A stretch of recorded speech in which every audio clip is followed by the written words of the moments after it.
bagay na ito sa Panginoon. Wala po tayong, hindi po natin kaya gawin ang mga bagay na yun. Dahil nga, sa sitwasyon na yun, ako rin po ay, habang ako nag-scroll, nag-search, hindi ko alam kung ano i-exhort ko ngayong umaga.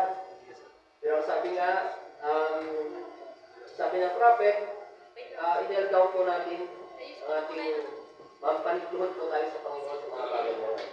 Eh, palapakan po natin ang Panginoon. At naliwalay kami, sabi niya, Brad, isama mo sa prayer. Ang church na ating pinatili ko na noon, alam ko may plano ang Panginoon sa mga bagay na yun. Palapakan natin ang Panginoon. At sabi niya, gusto ko po magbasa muna ng quote ng prophet. Dito pa rin po tayo sa restoration of the bride. Sabi niya nga dito, what is it enforcing? Sabi niya dito. Giving back, see, sabi niya dito. That talking about restoration. So restoration means bring it back. Amen. So, ang tingin ko dati nung sa restoration, yung na-restore ang church dahil maraming nagpupuri sa Panginoon. Pero sabi nga ng prophet, i-restore po natin. Ibalik po natin ang sigla ng ating pananampalataya sa Panginoon sa umaga nito. Eh, may nakala ko nga pag-restoration, nung una pa, nung sa denomination, na-restore ang church, kung nagsasalita ng iba-ibang wika, pero sabi nga ng prophet, ibalik po natin ang init ng pagsamba sa umaga nito. Amen. Hallelujah. Restoration is coming back to the owner. Amen. Ibalik po natin ang ating pananampalataya doon sa owner, yung creator natin. Amen. Hallelujah. So sabi nga, ako po'y, habang kami nag-fellowship, sabi nga ni Brother Will kagabi, nalulungkot ang isang kapatid na hindi ka natin sinasama sa prayer. Amen. Matpurihin pa ang Panginoon. Ang lahat ng church, ang lahat na nakaupo dyan, ang mga kapatid na wala dito, kung hindi man nami-mention, kasama po yan sa prayer. Amen. At nadalangin po natin sa umagang ito, forcing, ibig sabihin, hindi po, ipo-force po natin ang kalagkarin ibalik, kundi sa pamagitan ng panalangin, nawa, even doon sa platform na yun, maabot sila. Na, lagi natin sila pinag-pray.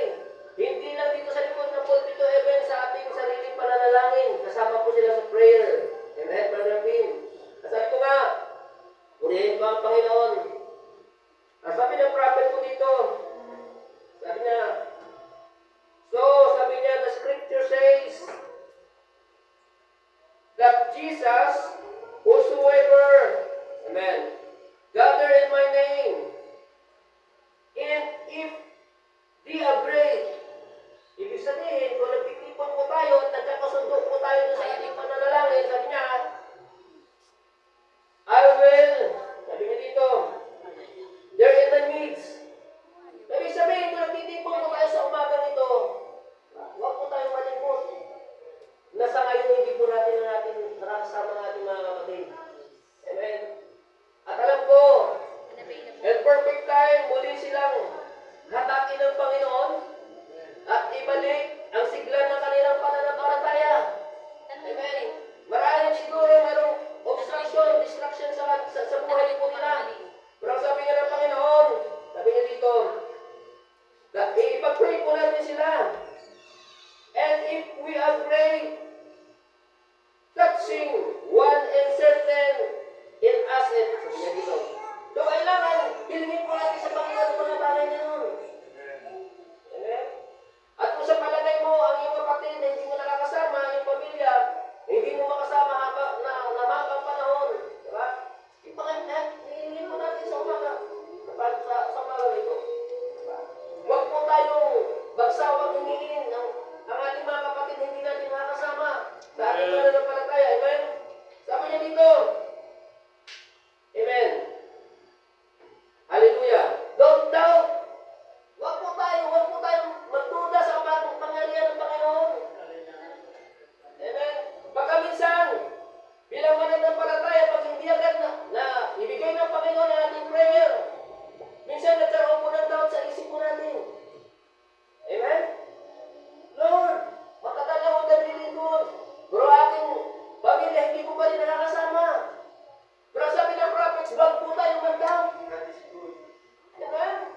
Kasi yung doubt na yun, ay hindi po sa pamamaraan ng Panginoon. Kundi yun po ay i-reject sa atin ng Diablo na hindi kaya gawin ng Panginoon sa atin ang mga bagay na yun. Amen? Sabi niya, huwag mo na yung daw ng doubt. Amen. And shall have what as shall be given to them. So ano po hinihiling po natin sa umagang ito? Ipagkaloob po sa atin ng Panginoon. Amen. Hallelujah.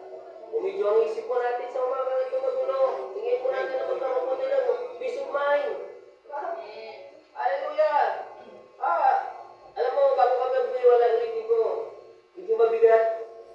Pero, layo po kayo naniniwala sa mga bagay na yon na kayang gawin ng Panginoon yung spirit na yon. Amen. Spirit ng doubt, di ba? Spirit na di pa na parataya sa umagang ito, kayang tanggalin ng Panginoon sa puso po natin sa umagang ito. Amen. Hallelujah. Hindi niyo wala sa pagbasa lang niya. Now, there is the law, sabi dito, that one that fear enforce the law. So, dapat enforce mo natin yung law na yun. Sabi niya dito, the law of spirit. How about the people? Sabi niya dito, don't believe in the Holy Spirit. Okay na, paniniwalaan po natin ang banal na Espiritu na kaya niyang gawin. Yes.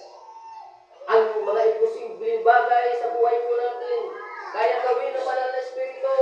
Na ang imposibleng bagay ay maging imposible ito. Amen. Hallelujah.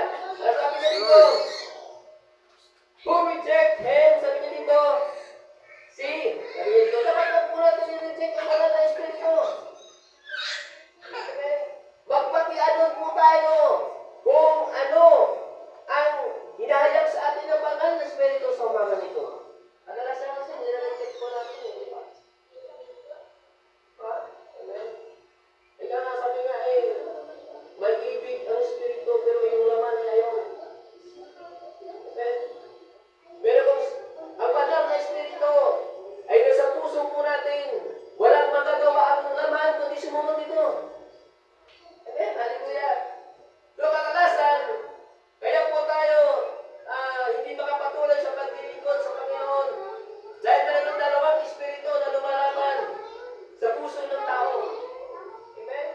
Hallelujah. Hallelujah. Amen. So dapat hindi po natin dapat i-reject ang banal na espiritu.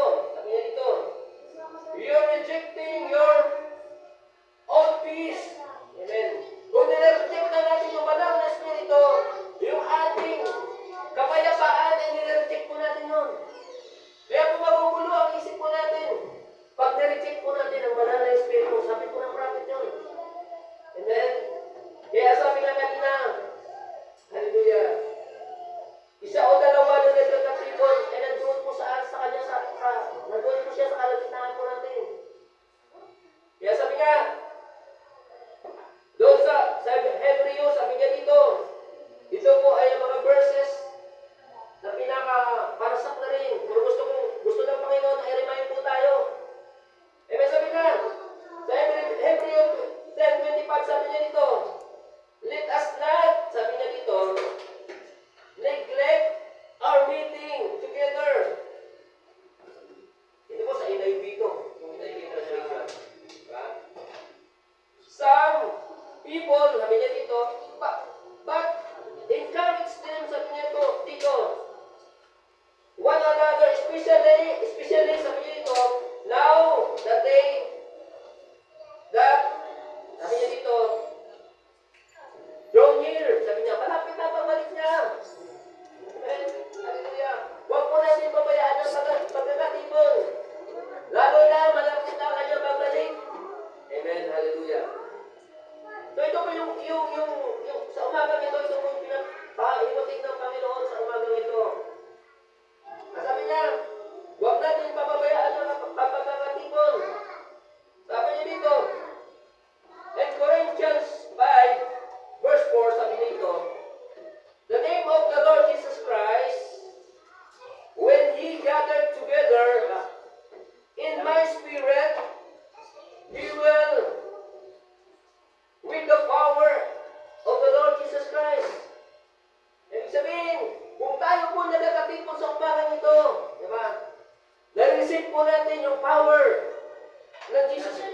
Lord sa umagang ito.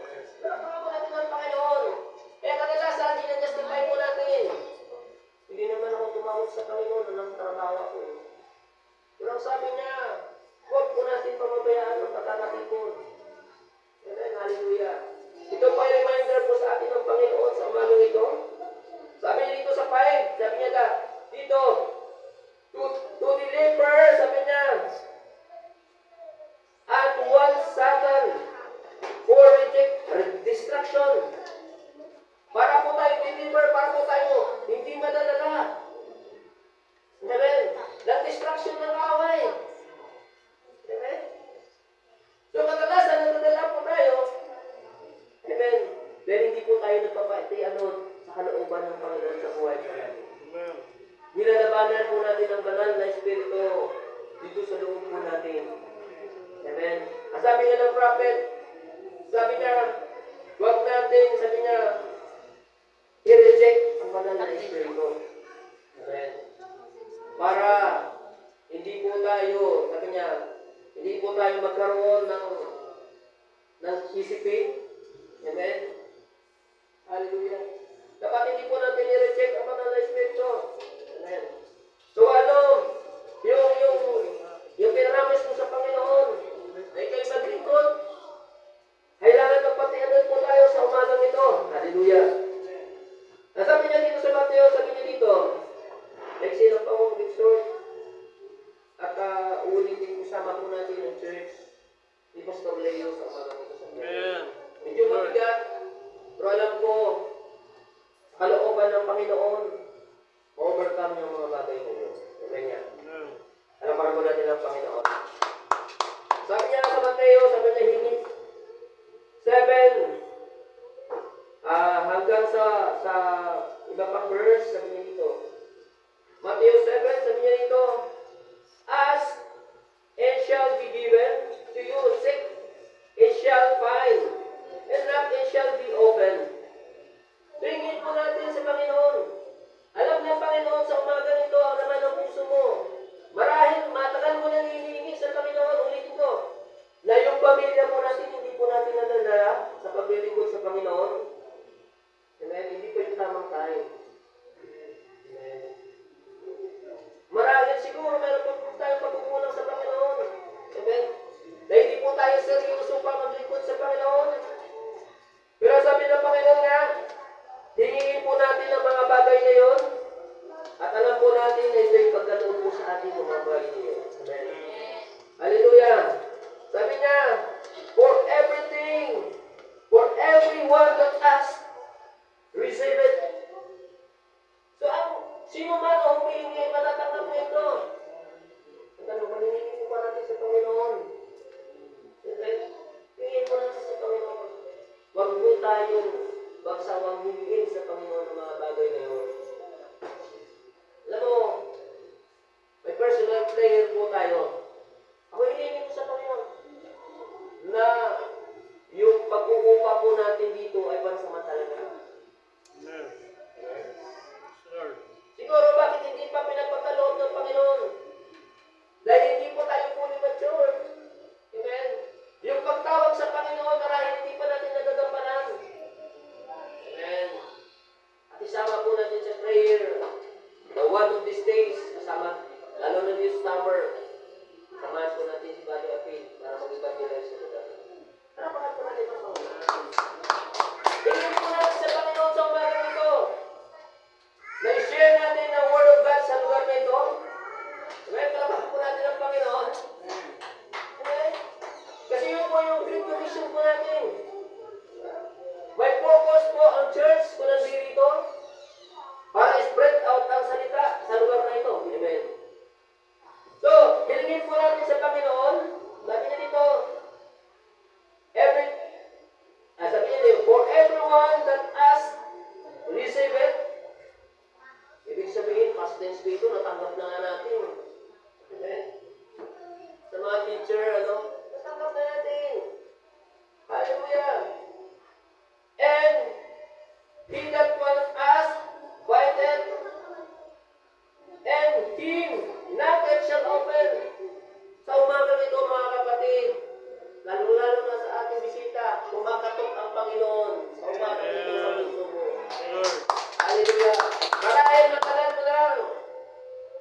Marahil na mga gawain ko sa ngayong umaga. Nagkakatok ang Panginoon sa umaga nito. Alam mo ang pangalan ni sa kapatid? Si JB, Brother JB. Kumakatok ang Panginoon sa puso mo. Sabi niya, kung sino man ang kumakatok, ito'y buksan niya. Huwag natin i-reject ang banal na Espiritu. Hallelujah. Gawin na! Hallelujah. Doon sa verse 9. Hallelujah. Or what naman, sabi niya dito, of you whom the Son that asked bread will given stone. Sino ba ang kanyang anak na hihingi na tinapay, bibigyan ng bato? So, hinihingi mo sa umaga nito, magkaroon ng peace of mind, hinihingi mo sa umaga nito. Kung hinihingi mo sa umaga nito, yung bandage na kaaway, na matagal mo nang hinihiling sa Panginoon, sabi nga na unang pinuksan ko ako ng prophet, hinail down po natin, pinituhod po natin ang mga bandage na nasa libutan na marahil nagagawa mo natin. Amen? Alam po, hindi po natin kaya. Pero ang Diyos, sa umaga nito, kaya niyang gawin yung mga bagay na yun. Amen? Marahil, nandoon ka pa. Amen? Inahawakan ka pa sa libutan. Diba? Hingin mo ito. Submitting. Lahat mo ito sa Panginoon. Amen? Sabi niya dito, kung kapag humihingi ka ng isda, ibibigyan ka ng ahas. Ibig sabihin, sabi niya, kung ito hinihingi mo na may pananampalataya, wala kang doubt, ibigay sa iyo lahat ng Panginoon mo. Marahil, mayroon ka talagang doubt kaya hindi ko nabibigay sa iyo ng Panginoon ng mga bagay na yun. Tanggalin po natin yung doubt at di pananampalataya sa mga bagay. Ako po naniniwala na lahat po tayo magiging ng Panginoon. Inuulit ko palagi, sabi ko nga, mixing lang ako mag-short. Hindi po kaya ng Brother Rapin, hindi po kaya ng Brother Wes, hindi po kaya ni Pastor. Sabi niya, dapat we gather together na isang pananampalataya. Amen. At naniniwala po ako, ulitin ko, at samantala lang po tayo mamumubahay sa lugar. Magkaroon ng Panginoon. Bakit hindi pa po pinagkakaloob? Mayroon pang bakanting upuan na pero pag tulong-pulong na ito, magpapapadala ng Panginoon ng blessing at ibuhos niya sa lugar na ito at magkaroon po tayo ng church, magkaroon po tayo ng lugi sa lugar na ito. Hindi po tayo ni Brother Rapin, ulitin ko, tayo pa po. Sama-sama po tayong manalangin at sama-sama po tayong magpagamit. At alam ko, one of these days, kasama po lagi ko sa prayer ko. Sana kasama po tayo sa journey ng ating mahal na Pastor, Brother P. Na mag-share po tayo ng Word of God. Alam ko malapit po siya bumalik. Marahil, ang isang soul na inaantay po natin ay nandito sa wawa. Hallelujah. Eh, hindi pa nag-rapture, hindi na magulo ng mundo. Mayroon pang kulang na isang soul. Okay? Marahil dito yun. Dapat i-hand po natin yun. Hallelujah. Hindi po ba tayo magamit sa Panginoon sa simpleng pamamaraan? Sama-sama po tayo manalangin sa mga ganito. Alam ko, ito po yung pinagdaloon sa atin ng Panginoon. Maraming naiksi lang ito, pero ito na po yung proper time. Umupo po tayo. Ipanalangin po na, magpanalingan po tayo, magpalakasan po tayo sa bawat isa. At alam ko, kung mahanda po tayong magpagamit sa Panginoon,